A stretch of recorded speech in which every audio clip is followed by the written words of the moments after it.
So, welcome to CARP Sudbury. Hugh Kruzel is joining us. Hugh, Well, and of course, John Lindsay is hosting. well, yeah, and Hugh, you're the chair of the CARP chapter for Northern Ontario. I'm vice chair, not in charge of vice, just in charge of things when you're away. But you haven't been getting away as much lately. No, I've been grounded since the 11th of March, actually. That was my last fly.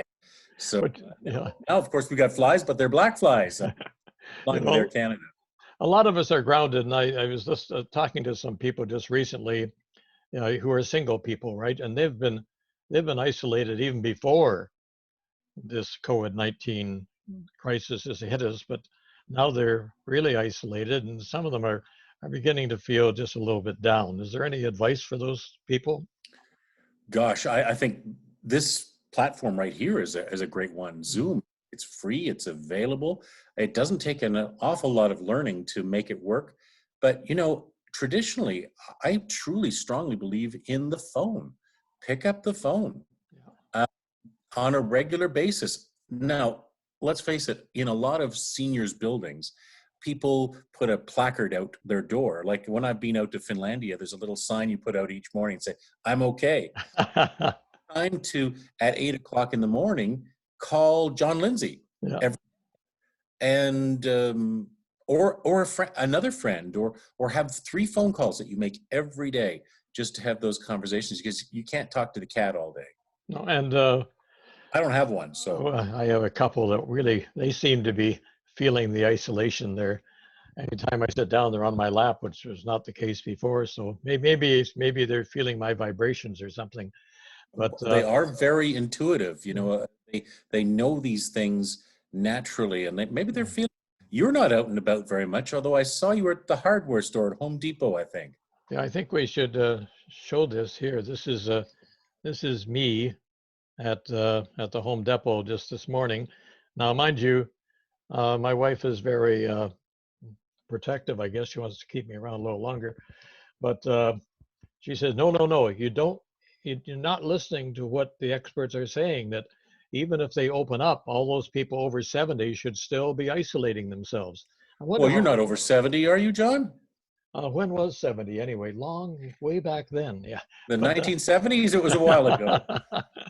but how realistic is that? Now, when we're out, I had my little mask on, and I think about 10% of the people in the store had, and some of the staff had the masks on. But it's certainly not universal usage. Well, it's not required. It's not even, many airlines don't even request it. I know that there are images of United flights where you don't, you wouldn't know. No, It's really, the mask is we've had flip-flops on that one, yeah, which sounds for sure. flip-flops go on your feet, but you know what it's been hard to know what to do. Now, you're right. I think folks, I mean, if you're a CARP member, you're probably over 65. You don't have to be, because CARP has no restrictions or age limitations. You can be young old, or old young, and you can join. The thing is, if you're a senior or an older adult, maybe this is not the time to go willy-nilly out to things. And if you have to, do what Don did, and maybe you shopped fairly early in the morning too. Well, early for me, of course, is about normal times for most people. But with respect to those of us who are a little older, it would seem that those who have passed have been the largest percentage have been over 80, but most of those have been in nursing homes where they've already been fairly compromised in other This is ways. correct. And it would Yeah, seem that, absolutely yeah, correct, John. And of course, Canada has had a surprisingly larger number of female deaths than populations. And you're right, and that's in senior homes. But we know for a fact most senior homes are female dominant. yes, They, yes, yeah, it's just natural. When I used to walk through Baycrest in Toronto, just off of West, well, trying to think what road that was actually. Well, where Bayshore is, it's yeah, close yeah. to Yorkdale Mall, anyways. I think of the 3,800, that's how many residents there were. I think over 3,000 of them were women. Well, And yeah. the men were bedridden, Yeah. most of Now, of course, these numbers are fairly high, but with respect to the overall older population, most of us are still in society, more or less Yes, functioning, either at home. yes. There's a certain percentage in retirement homes, a certain percentage in nursing homes, but just a small percentage of the total number of older folks. But aren't we lucky, John? And I hate to say this with regards to the pandemic, but it's spring. I know it feels like summer today because it's 30 degrees now, it says on Yeah, my phone. We're able to get outside. We're able to breathe fresh air. When the government says don't go out, they don't mean don't go outside. If you've got a window you can open it. If you've got you can go to garden in it. The whole thing really is that, as I feel, we're not in a flu-like period, and that's a huge benefit right now. definitely. Yeah.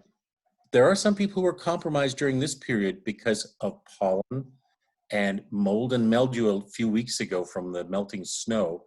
I mean, there are people who have respiratory problems, but there are lots of people who have respiratory problems far worse in the fall and winter. If COVID-19 or SARS-CoV-2 had started, say, in October of 2019, well, it kind of did, but we didn't really get it until well, end of March. We really started putting restrictions on. I think we would be in even worse shape. Now, of course, you don't want to get it, period. Now, we have a No, family member but we don't know if we've got it, John. no, it's That's true. another Yes, yes, that's the problem. thing. We know a family member who had it and maybe is still having a difficult time getting over it.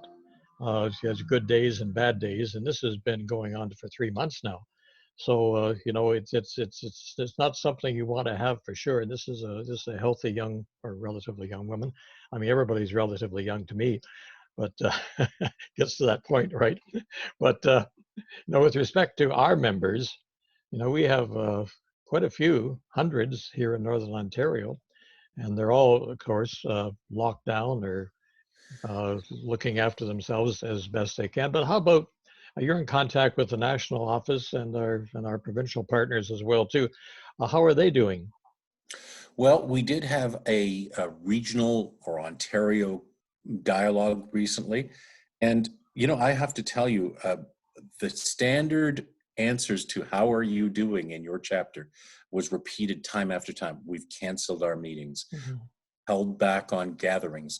We've canceled our AGM. And it's the same scenario for us. Yeah. We, we wanted to have these things, but can you imagine the implications of bringing together people from all across our community who may or may not have had contact with grandchildren or their own children or their neighbors, and bringing them into one room and having lunch together? Yeah. Suddenly they say, well, there's a cluster of COVID-19 and it's because of CARP AGM. Well, we wouldn't want it. That No. would be the optics of it are terrible, but also the reality of it.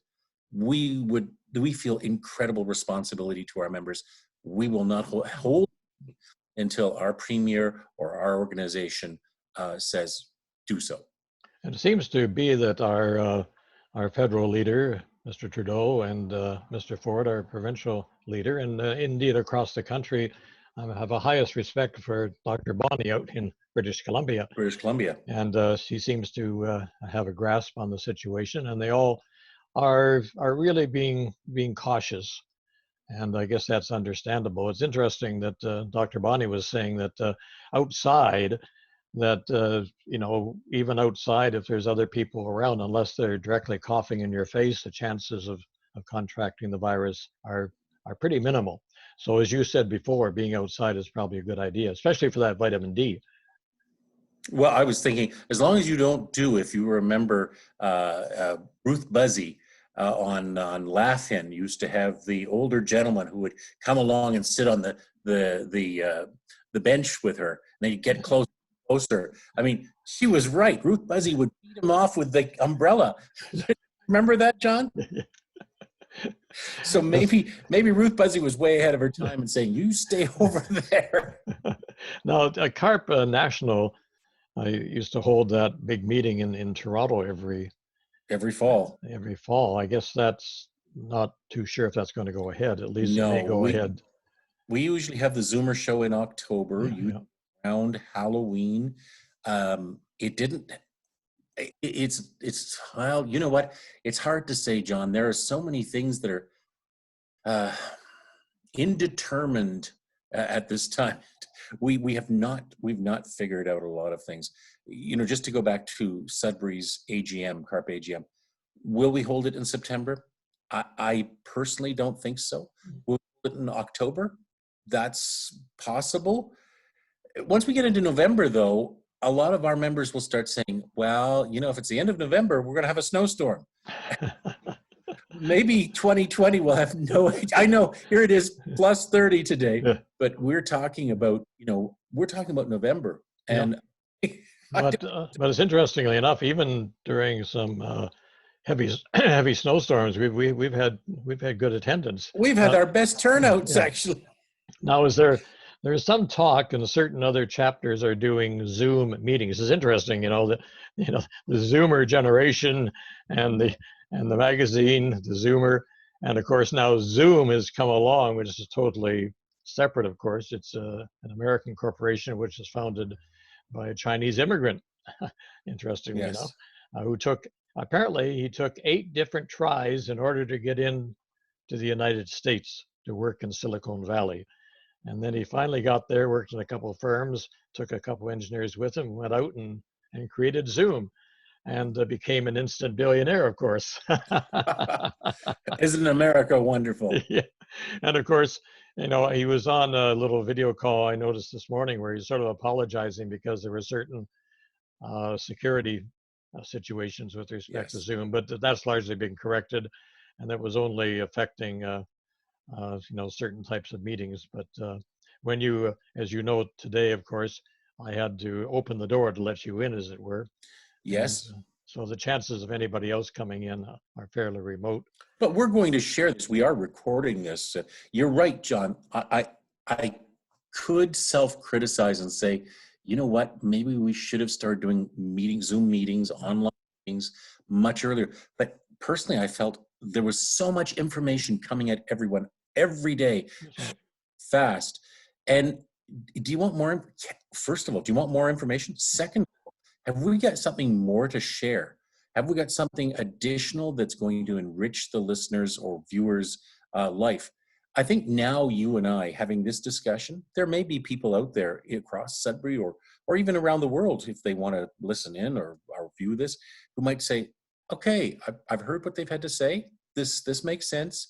And John, I'm inviting you to well, I guess launch maybe a weekly discussion, or maybe that we actually do, or through Keith, we do something where we do invite our members to come forward. They're not internet non-savvy. No. Our members, most of them are very, very acutely sharp about the internet. And most do have laptops, or they can, nowadays, of course, even with a PC, you just plug in the little camera on top of it, and away it goes. Use my phone. Right, use your phone, right? But you're right. It's gotten to the, it was reaching a point there where, you turn on the news and you'd hope to have some other story besides a virus story. Right. And so what more did we have to say to our members? Yeah. Hey, look at, we're also concerned. Now, okay, here's something we can talk about. Federal government. You asked me for questions, and I forgot to mention this one, although we talked about it last week. Federal government is not offering, they've actually done it, $300 per person who's in receipt. Right. Yeah. Did you get yours already? I haven't checked my bank account, but I know that I've contacted my community garden and asked them because they charge a certain amount per plot, right? And I said, okay, right. I can use mine to offer, a free membership for all people, or whoever wants. How many plots do you have? Well, we have at Mineral Lake Place, and we also, that's our Children of Futures are involved with that, and also at 2nd Avenue, there's a large one there. Right. Now, the dog park will be opening up there this weekend, and some of the other parks apparently is. But I don't think the skateboard. I don't think the fountains. What do you call them? The spray pads will be opening up. Oh, spray pads. Yes. Yeah. Yes. I don't know why, because you think cleanliness is next to Well, virus proof. today would be a great day to have those Sure. splash pads open. Yes. I'd go over there myself. Yeah. Up. I wonder if they have a seniors hour for splash pads, right? It would better not be early in the morning. It was pretty fresh.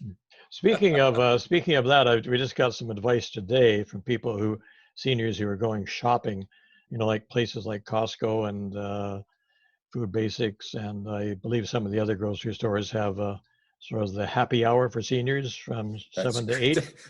They offer you drinks as you. Yeah. No, they don't. They don't even give you free bananas. Apparently, the secret there is to go, because there's a lot of seniors go. Apparently, the secret is to go if you don't want too many crowds. Is just to go about 5 minutes or 10 minutes before the closing of the seniors, because a lot of the seniors have already gone in, done their shopping, and come out. The rest of the other people are still lined up, but you can say, "Hey, Miss Senior," and away you go. So well, yes, and of course now you can buy beer and wine at many grocery stores. That eliminates one more stop. Well, John, we're approaching that time because I know the system will cut us off. Yeah. There are a number of other questions that we sort of wanted to touch on. We have a second wave. I know a lot of people are talking about a second wave of this experience, and right. I'm hoping it won't happen. I think we just have to watch the news on that. But the last message I want to share with our members and anybody who's viewing this is that you shouldn't abandon hope. I mean, it is time to garden. It's time to sit outside, even in the shade with a book. Or a little exercise as well is always good for those of us who are. We'll all be cutting the grass. Have arthritis, you have to look after that. Oh, yes, definitely. Well, actually, the sunshine, I find for me, the warmth actually, if I get my fingers warm in the sun, I everything's good. Yeah. Winter's not so good for me. So if we can figure out a way to have substitute hugs, I think we'd be okay. Oh, there, John. I just there's the. I don't know if you remember. Sounds like you need it. I think his name was Leo Biscaglia. Leo Biscaglia, yes. He was an advocate for lots more hugging. Yes. And then, of course, the Me Too movement came along, and nobody's hugging anymore.